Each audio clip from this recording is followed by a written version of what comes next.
I'm hearing a lot of opinions about the Seahawks going all in on Geno Smith. He gets a 3-year, $105 million contract, and he'll get $52 million in the first season. It's not only good to be Geno, it's a good year to be a free agent quarterback of Geno's quality. If you're among fans scratching their heads over committing $35 million a season to Geno, I'll ask you this: who else is out there?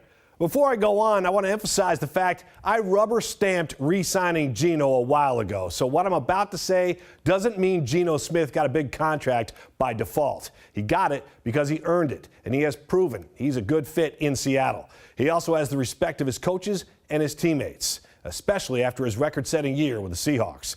Geno was easily one of the top free agent quarterbacks on the market. It's not his fault the list of available QBs doesn't read like a who's who in the NFL. Have you seen that list?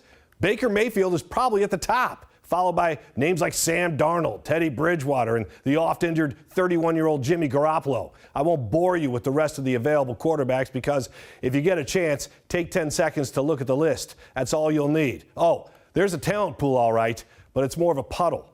Let's say Mayfield is the only other free agent quarterback who piques your interest. You still have to pay him $30 to $35 million per season. If the Seahawks put the franchise tag on Geno, it would have cost them $32.5 million just for the upcoming season. And when Geno gives the Seahawks another season like he just had, the Seahawks will be back at the bargaining table committing more money than they just did. Teams cannot win in the NFL without a good quarterback. In my opinion, it's the most important position in pro sports. The going rate for any QB worth his salt is at least $35 million per season. The Seahawks didn't overpay Geno Smith. They paid him market value. His numbers last season speak for themselves. And maybe just as impressive was the fact he stayed healthy all season and didn't miss one snap. There's value in being always available. Keep in mind, the 32-year-old quarterback has a lot of tread left on his tires, considering he didn't play much from 2015 to 2020.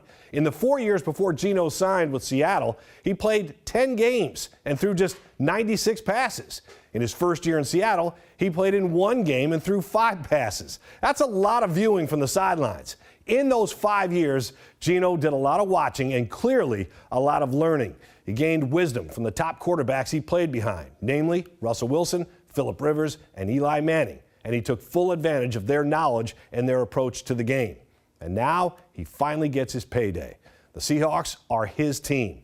Would it be wise to draft a quarterback next month? Of course. John Schneider said he always takes a close look at the quarterback class in any draft because they don't grow on trees. Fortunately, he already has one whose roots are now firmly planted in Seattle.